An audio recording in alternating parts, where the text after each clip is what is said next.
some babies are born with ambiguity, so we don't actually know whether they are male or female. When my grandfather learned that there was question of my sex, it was suggested by him that they just let me die.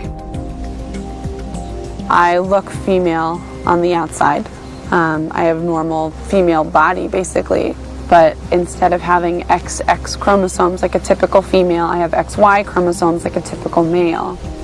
When I was born, I showed up and I had ambiguous genitals. My mom, who was a nurse, who worked at the hospital where I was born, looked around and she saw all the nurses around the edge of the birthing suite do this. Everyone's dying to know what the baby is, and how do you say, we don't really know yet. So how can there be more than simply male and female?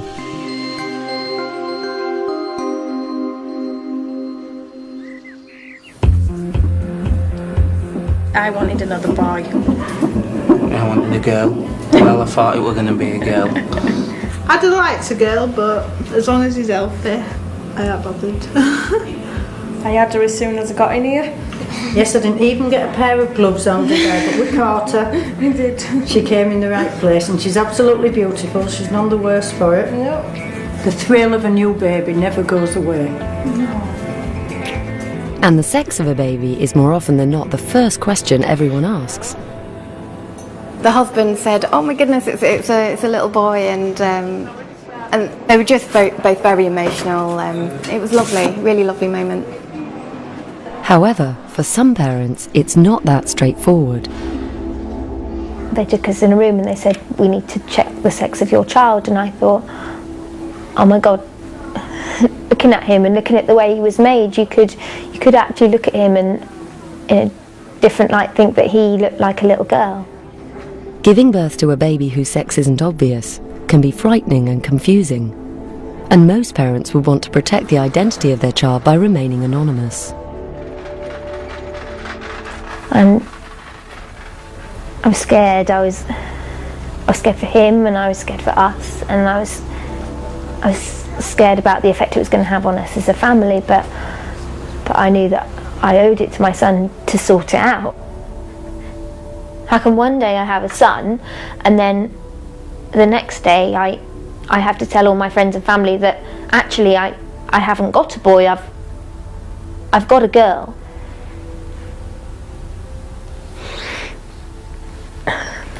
We were going to move. We were going to go to America or Australia just to get away. Many parents would feel the same shock and fear, because sexual ambiguity just doesn't fit with our clear-cut view of male and female. Some little girls who are born actually have male genes and are producing male hormones, but they look like little girls, and some babies who are born look like little boys, but in reality they have female genes and female internal structures. We've been fed by a tale of two sexes, I think, from generation to generation, so that we think about maleness and femaleness as total separate packages that don't meet in the middle, when there is in fact huge overlap in terms of abilities, of anatomies, and of sexualities. There are about 24 different conditions that blur the line between male and female. They're known as disorders of sexual development, or DSDs. DSD is a broad range, looking at a spectrum from girls who may appear much more masculine initially to boys who are under-masculinized. And so it is really anywhere along that spectrum from femaleness to maleness. Many of the conditions are relatively rare, but some, especially the milder differences, are surprisingly common. In a city like London or New York, as many as 100,000 people will have a DSD of some sort. Altogether, DSDs occur as frequently as twins or red hair.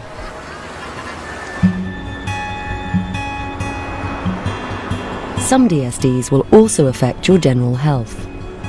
Janet has a DSD called congenital adrenal hyperplasia, or CAH. It means her adrenal glands don't work properly. It's very threatening to a body, particularly if there are infections or some sort of other trauma that happens. You count on your body to react with extra cortisol, and people with adrenal hyperplasia, that's not the way the bodies work. Rather than fighting infections, it ends up collapsing from it. I don't really think that as a child you think about death, but I didn't know how close maybe I was sometimes. While Janet's body can't make enough cortisol, it makes too much testosterone. And that led to ambiguous genitals. They just couldn't determine the gender of my parents' baby in the ways that it's normally. It's just such an easy declaration, boy or girl, but it's sometimes not that simple. Male and female genitals actually grow from the same tissue. It's just testosterone that makes them look different. The initial structure the baby has can grow a little bit and become a clitoris, or it can be stimulated by testosterone and grow a lot and become a penis. The same for what will become the scrotum in a girl. The folds of skin will stay as the labia majora, so the lips of the vagina. But in a boy, those tissues will grow and fuse and become the scrotum. What it does to a female fetus with CAH is that those high levels of testosterone hormones will mean that she'll start to develop some of the external changes of a male. Because of her CAH, Janet was born with an enlarged clitoris, giving her an appearance somewhere between male and female. I know that there was concern about what kind of life I would have because of the way that my body was. When my grandfather heard that I was a girl that didn't look very much like a girl, and that I was sick, that he suggested to my father that maybe it would be better if I didn't live. That if I couldn't grow up and marry and possibly have children, then really what kind of life could I have?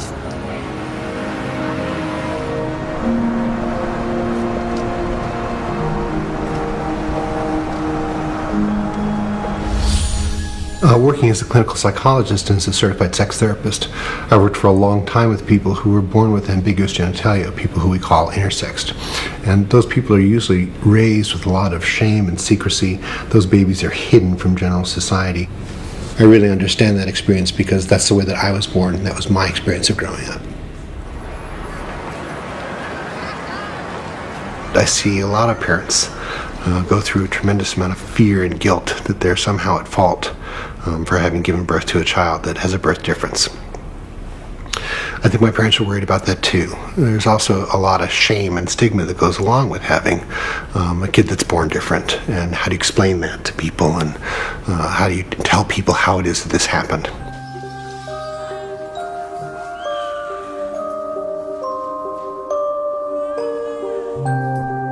I actually had one parent tell me that she almost wished her child had cancer because at least people have heard of that. So when she needed support, she could say, this is what my child has, and people would know what it meant. To say, my child has mixed gonadal dysgenesis doesn't mean anything to them, and trying to explain the ramifications for her child, she just found scary and overwhelming. I think it can be very confusing and isolating for families. And the thing that always worries me the most is that early feeling of shame starts to develop, that this is something I can't talk about. It has to do with genitalia, and we don't talk about that. So I can't tell my sister, I can't tell my friends at work, and everyone's dying to know what the baby is, and how do you say, we don't really know yet.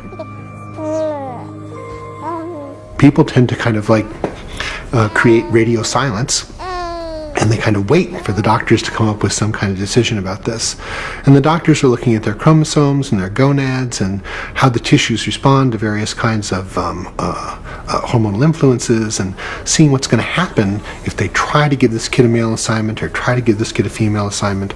And that can be a messy process. Doctors try to work out what happened during the baby's development. Among other things, they check the body's DNA containers, the chromosomes, to see whether the child is genetically female or male. They see if the baby has ovaries or testes, and whether they have a womb or not. They also test what hormones the body is producing, and try to determine how the baby's genitals might develop. It's really our investigation, almost as detectives, really, an investigation into it and trying to find out what the external structures are and what the internal structures are. You may end up with testicles with XY chromosomes, but you have a normal female external appearance, and you've got a brain that identifies yourself as female. You may end up with ovaries and XX chromosomes, and you're identifying those as male. What's more, none of the tests is either or. Each one can be somewhere in between male and female. We can end up with all kinds of differences when those things don't all balance out correctly, but generally they balance out in a normal way, a predictable way, and what you get are typically females that develop and they turn out as little girls, and males that develop as little males, and that's what we typically see. When we look at the rest of this variance, it's because there's a difference. Determining what all those differences are is what differences in sexual development is all about. What's amazed me the most is that there is such a continuum from the male to the female, and it's really hard to draw a line somewhere neatly in the middle. Nevertheless, a sex has to be written on the birth certificate, so the doctors have no choice but to assign male or female, whichever they and the family believe the child will grow up to identify with best. In Janet's case, that was female. She was born with a womb, ovaries and female genes, even though her genitals and hormones were partly masculinized.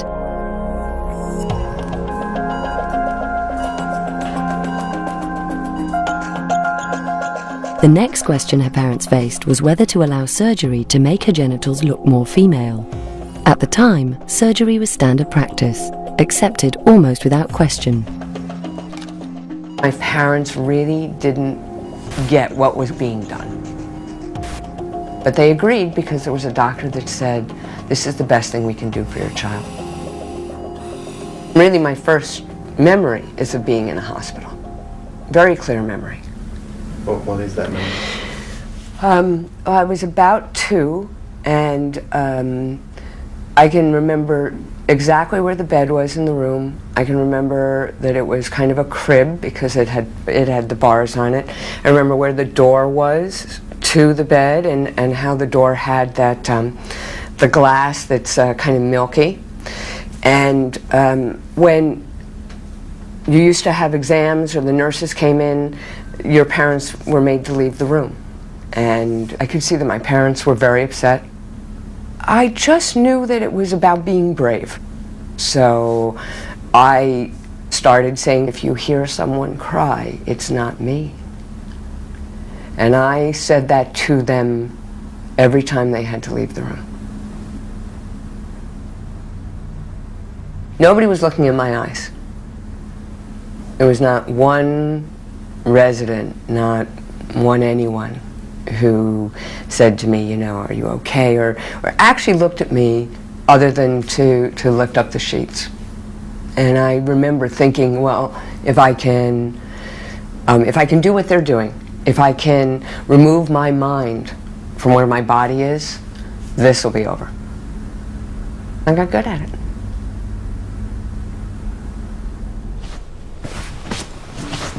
And it actually took me months to go to my mom to try and get clarification. Why am I different than other little girls? And I remember where she was in the room and in the house, and I can remember saying to her, why am I different than other girls? And it was very sad for her. You know, I just remember her getting really emotional about it, and I think I was looking for confirmation from her that everything was okay and that I wasn't all that different. And I remember, you know, kind of this hoping for, I love you just the way you are and everybody is different and it'll be okay. And what I ended up with was with another surgery pretty quickly. It was the third time Janet had had surgery.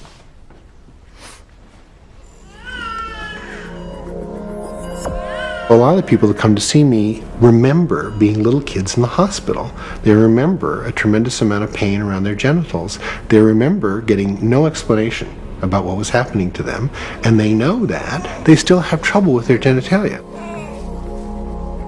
My parents, and the parents for decades, they really didn't understand. They were told things like, well, you know, your child wasn't completely formed in the womb, and we'll take care of that.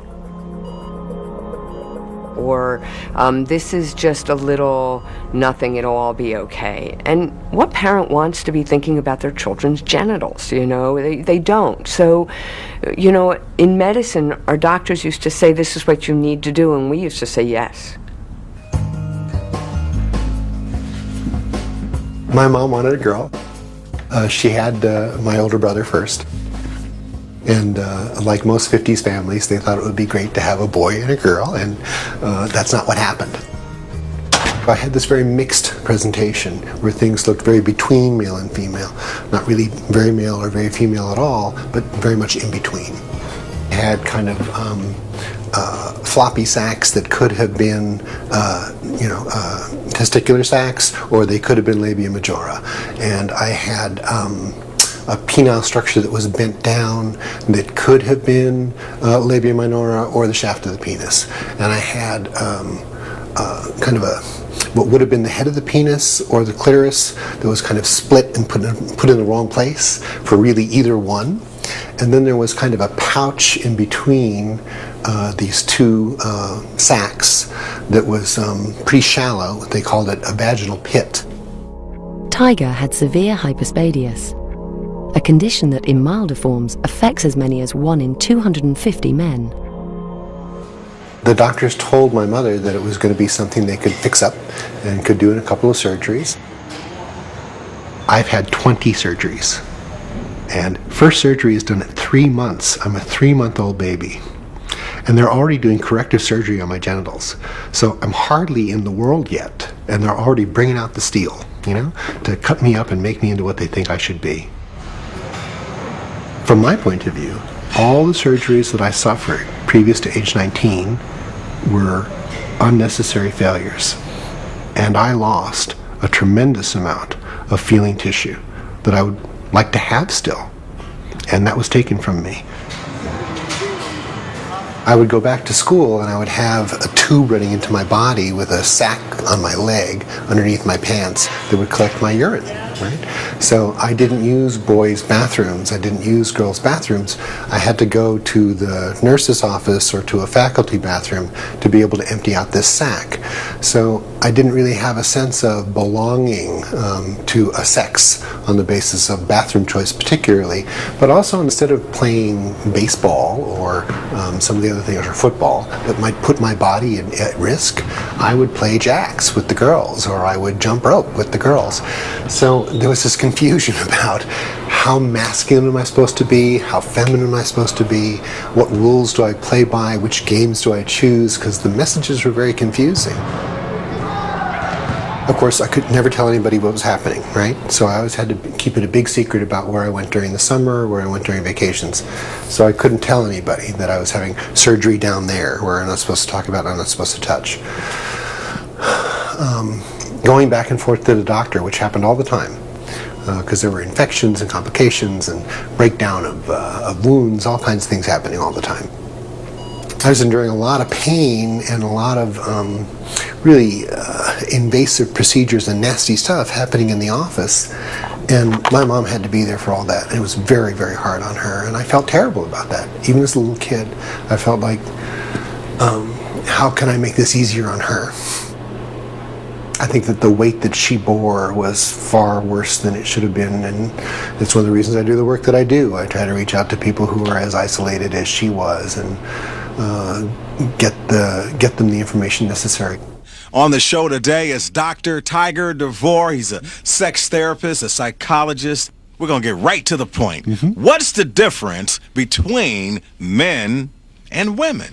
Well, most people think that human beings just come in two kinds, man or women, but male and female just represents two sides of a broad spectrum of type. So it's a lot more complex than you might imagine. Oh, very good.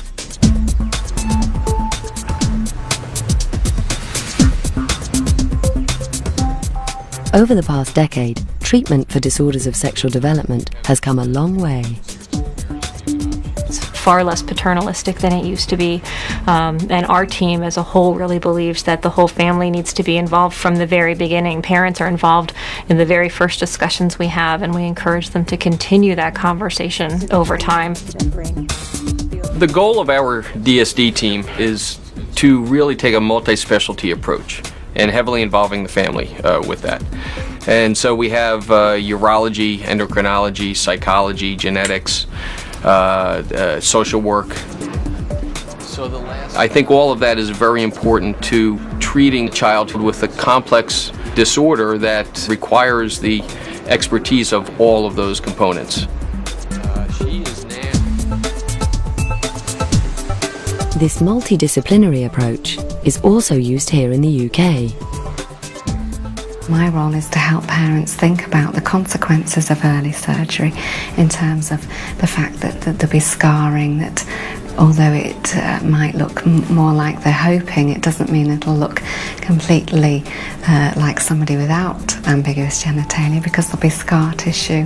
There's a risk of a loss of sensitivity to that area, which is something, you know, as a child they're not going to be worried about, but as an adult obviously that's really important for intimate relationships. While everyone agrees about being open and inclusive, there's still debate about whether and when to do surgery. There are a lot of activists who describe infant surgery in one word, and they refer to it as mutilation. What parents worry about is bringing up a child as a girl when their genitalia look male, and they worry about bullying and teasing and swimming and all those sorts of things, and they're very real worries.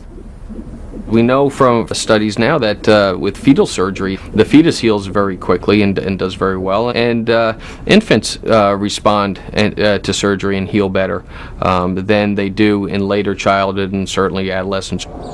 For the parents, trying to decide what's best for their child is almost impossible.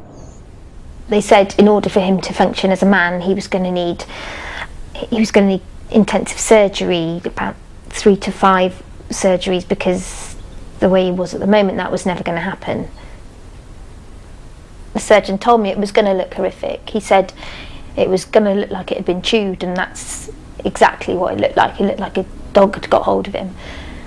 And at that stage I thought that there's no sexual future for my son. It's impossible. He won't even be able to wee from that, let alone anything else. And I just thought, yeah, we've been told he's a man, but God, he's not going to be able to function as a man. And I was absolutely devastated.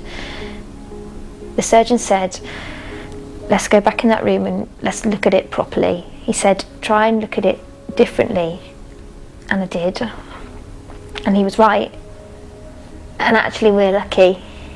He used to have surgery, and then we'd come out of the recovery room and go through the children's cancer ward, and that was a stark reminder every time I came through that ward and saw those poor little children, that actually that we're lucky. It was the right thing to do, and it wasn't a question if it was just cosmetic. It wasn't just to look nice. It was because it wasn't. It was to function, and I had no choice. Each and every case will always be very different, and sometimes there can be compelling reasons to wait before doing surgery. You don't know how a body is going to grow. You know, when children are born, they can have excess hormones from their mothers, so their genitals can be enlarged or engorged anyway. So to wait to see how that child grows, what looks to be a large clitoris on a 5-pound child can look totally different when that child is a year or 2. If we look historically at the outcome of surgery that's been performed in infancy for girls with CAH, approximately 90 to 95% require further surgery in adolescence. Unless there's a medical necessity to change the appearance of those genitals, I don't think they should be cut on at all. I think they should be prevented from being cut on.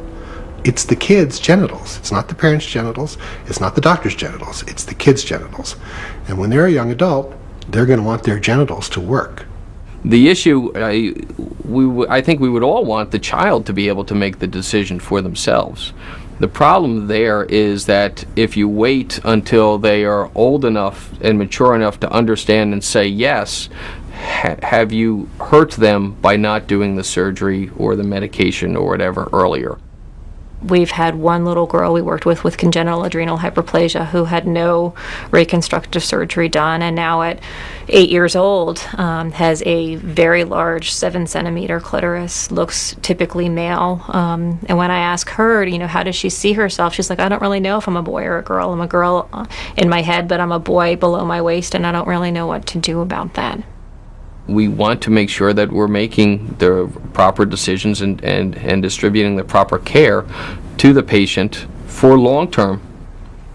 The thing that's most important to me is that we've been honest with families from the beginning, that we've laid out what we know and the limits of that knowledge. And so as long as I feel like we've done that responsibly and carefully, I can live with the decisions that we recommend.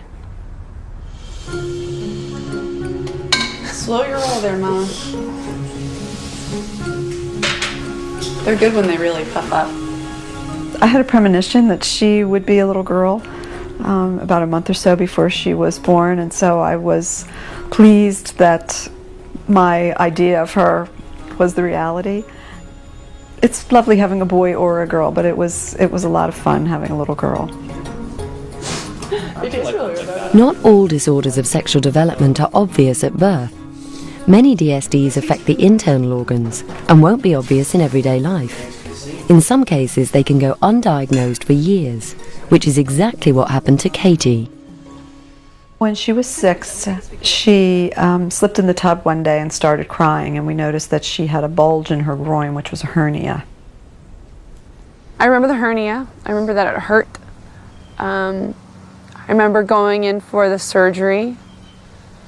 I remember lying on the operating room table and being really embarrassed because I was naked in front of all of these strangers. While repairing the hernia, the surgeons were surprised to find a partially descended testicle. Close the damn door. They then also discovered Katie had no ovaries and no womb, and that her chromosomes were in fact XY like a typical male. It was just a catastrophe. Just trying to cope immediately with the catastrophe was, I don't even remember what was going through my mind, just that why had this horrible thing happened to us.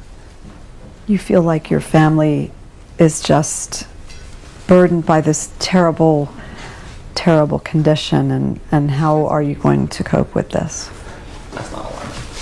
Katie's parents found it hard to deal with her condition, despite both of them being doctors.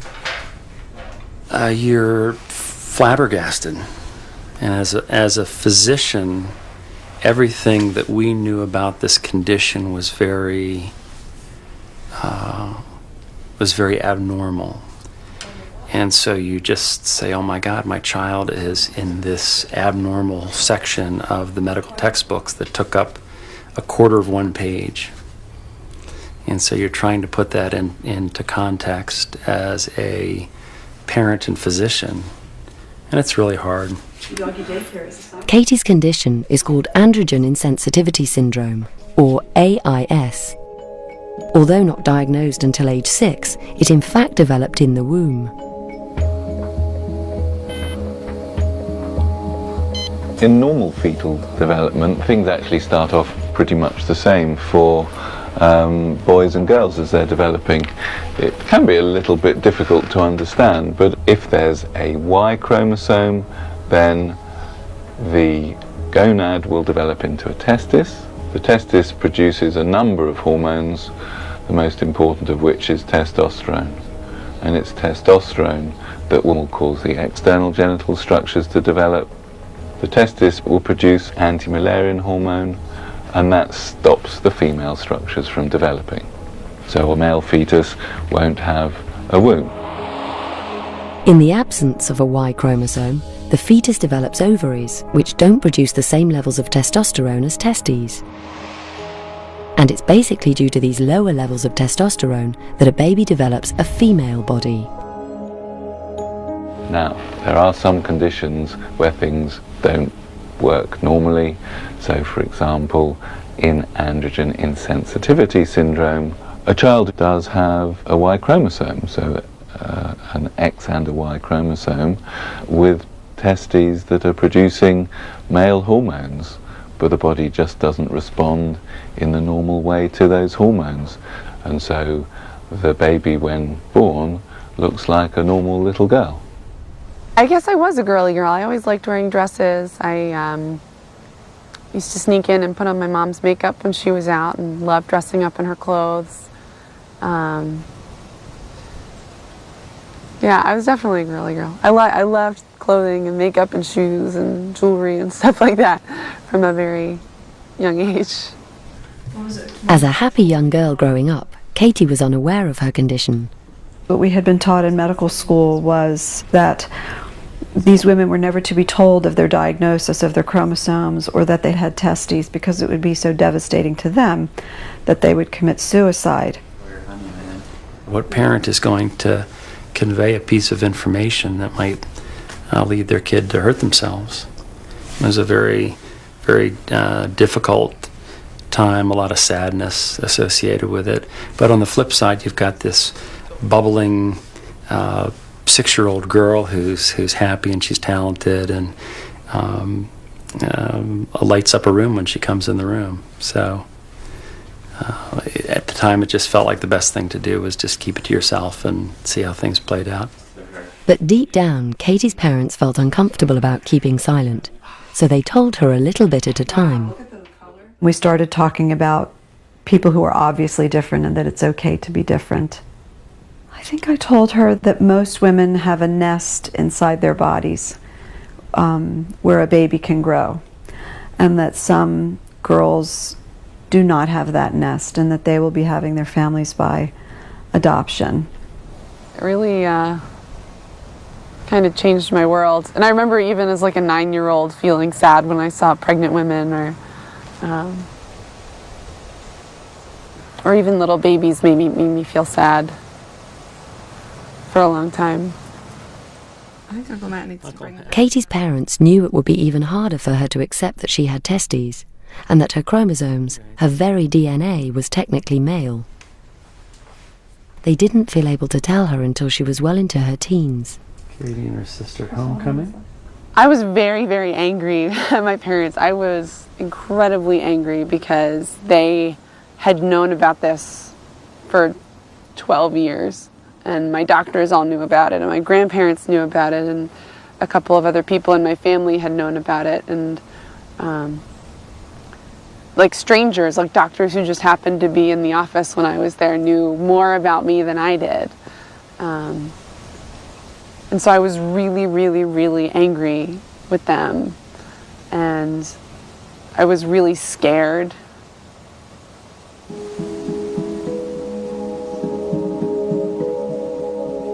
I was not prepared to think about myself as totally and irreversibly different than every other woman. You know, I wondered if I would ever be loved, if I was so different that I couldn't be loved.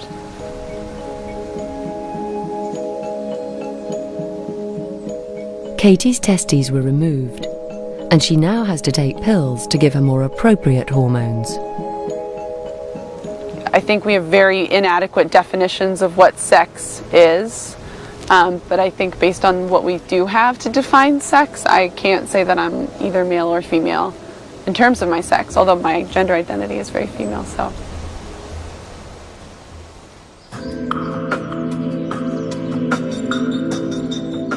Being male or female is so much more than just our biology.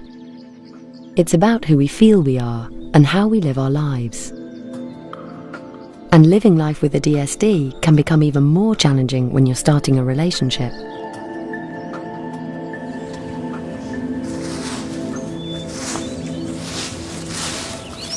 I think it's difficult when you have a body that you know is different, that in that moment of early discovery with someone, that instead of having that kind of heady wonderfulness of anticipation, what you feel is fear. And you also feel anticipation, but you have fear, and you just wonder when you get to that moment of nakedness, is there going to be reaction? Is there going to be fear? Will somebody go running from the room? And what I've learned is that people don't fall in love with genitals. They fall in love with your soul. And that is what people are attracted to. And that's a really important thing for everyone to know.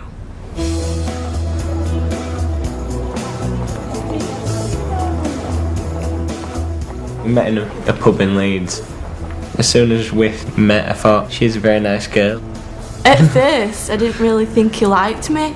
He were putting on the charm a bit, but he'd just been on a date with another girl, so I didn't think he were interested about it. I do remember when Jess first came to see me, and it was not an uncommon consultation really, in that she came not really knowing what was wrong with her. She'd been referred by her GP because she'd not yet started her periods, but she was already 17, so it was a little bit late in the day for her not to be having periods, so I had quite a high suspicion that she probably did have a condition in which the womb doesn't develop but everything else has developed normally. Jess's condition is called Rokitansky syndrome, and it affects 1 in 6,000 women. I don't really remember much from what he said that day because I was just in floods of tears. And my mum, I could tell that she was trying to sort of hold it together for me. He said that I'd not been born with a womb. We didn't really mention anything about sort of the future. He just wanted to concentrate on getting me through it and letting me know all details and everything. Well, this is what it looks like inside the tummy cavity of a woman who does have a womb. We can see here the uterus with a fallopian tube on the left and a fallopian tube on the right and 2 ovaries. This one looks quite large, and that's because it's swollen with the structure that's just about to release an egg. But when there isn't a womb, this is what it looks like. So we see an empty space here. Behind we've got the bowel, in the front we've got the bladder. And you can't actually see ovaries on this picture, but if you look round to the side and a little bit higher up, you'll see here a normal ovary and indeed a fallopian tube, and this nubbin of muscle is actually where the womb started to develop but actually failed to develop completely. It doesn't change her as a person. I still, we still love each other and stuff, and she's not a different person. It's just a complication that we can move around. I actually had an MRI scan when I first found out, so that they could check if I did have both my ovaries as well, and it came back that both my ovaries work, so I will be able to have IVF. Until then, there's no point really thinking about it, because we know what we've already been told, and so we just... There's nothing we can do exactly, about it there's now, nothing. That's what we're trying to say. There's nothing we can do about it, so... And just enjoy life together. Yeah. Whilst Jess's condition is not normally hereditary, some disorders of sexual development can be. Like Janet's congenital adrenal hyperplasia. So she made careful checks before she tried to get pregnant. Come here, Marley. Hi, baby. It was wonderful for me to have my children. It meant I wasn't just in solitude, just thinking and trying to figure it out. There was every day we needed to get up and have breakfast and get to school and just do the things in a daily life that are diversions. Just try to land on your face. All right, we're done. The most important thing I could do about feeling good about myself was being able to be a really good mom. And it just helped me get through the process and the understanding, and I just always felt blessed to have the kids. You are fabulous, and I do love you so much. You really did save my life. It's funny, as much as she's been watching me grow, I've been watching her grow out of this woman that felt like she needed to be perceived as this amazing mom to actually just being an amazing mom and not caring who thought so or who knew. And because she is an amazing mom, and she's this amazing woman. I think I just got to a point in my life where I realized that there wasn't anything I had done that was my fault, or there wasn't anything that that I could claim as, having to be shameful of. I think got to a point in my life where I was okay with me, and so that whatever I found out about what had happened wasn't going to kind of blow up my life. She's a marvelous daughter. She's a wonderful person. She's a great mother. She learned how to cook from me, so she's a great cook. Yep. And she has a wonderful life. And she's done great things with her life, and will continue to. The green household.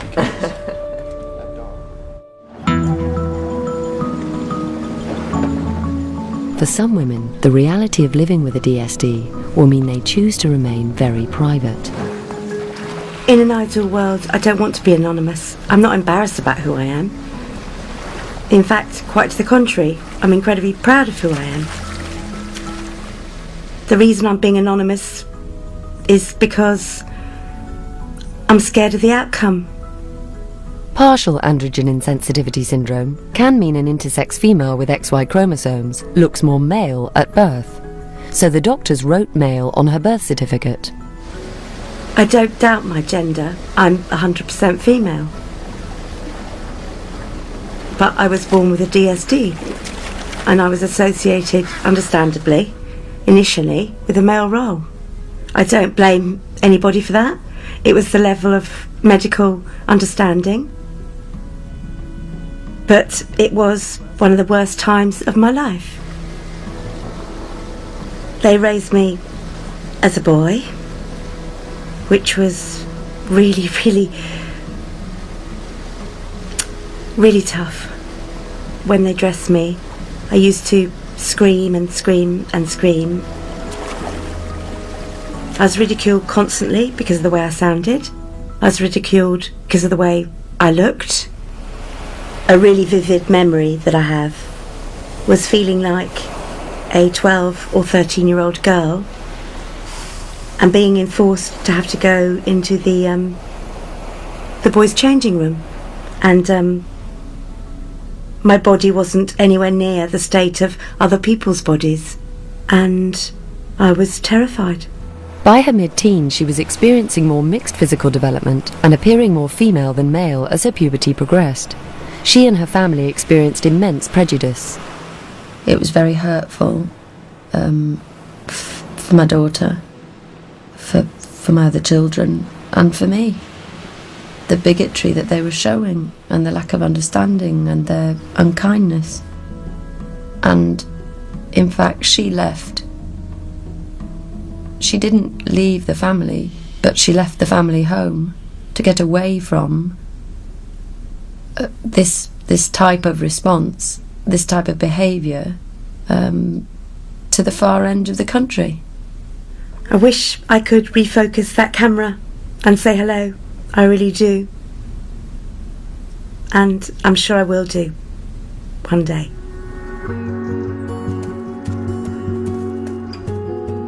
Her condition is rare, but recently she's learned a lot more about it, and her life is feeling much brighter.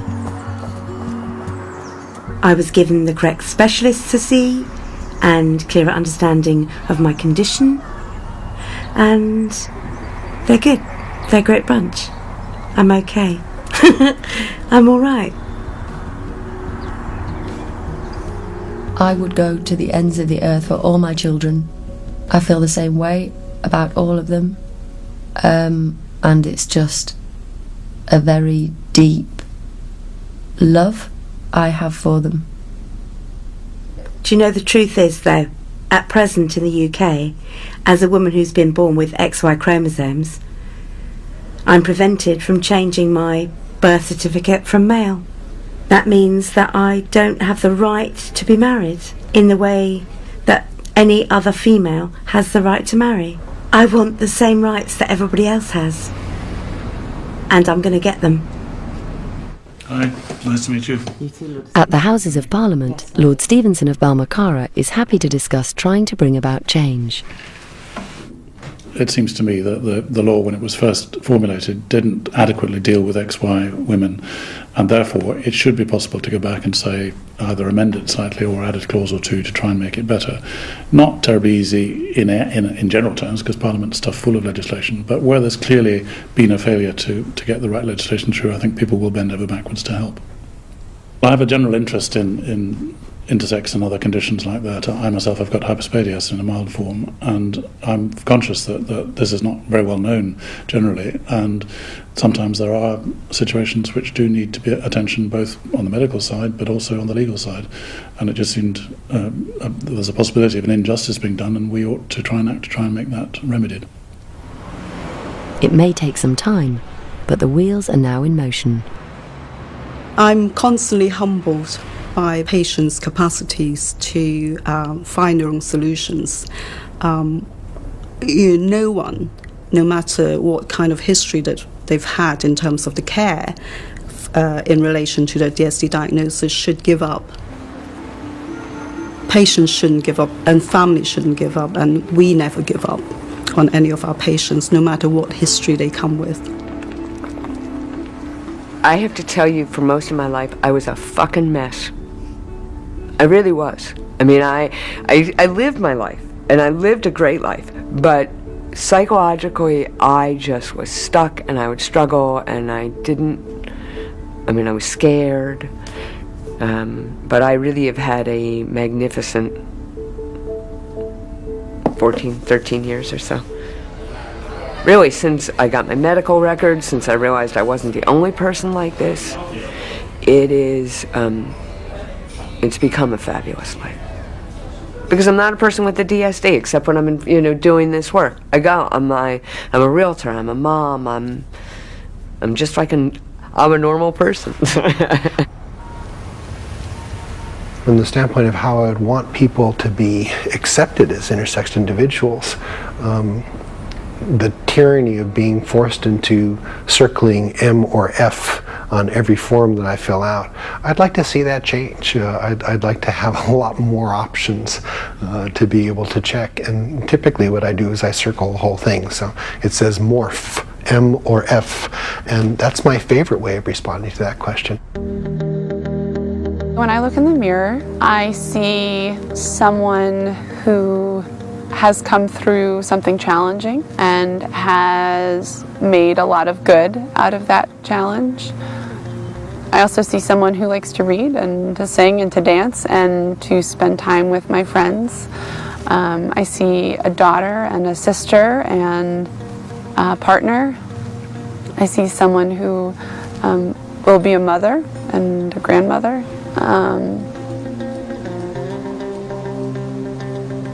I see all of those things before I see someone with a DSD.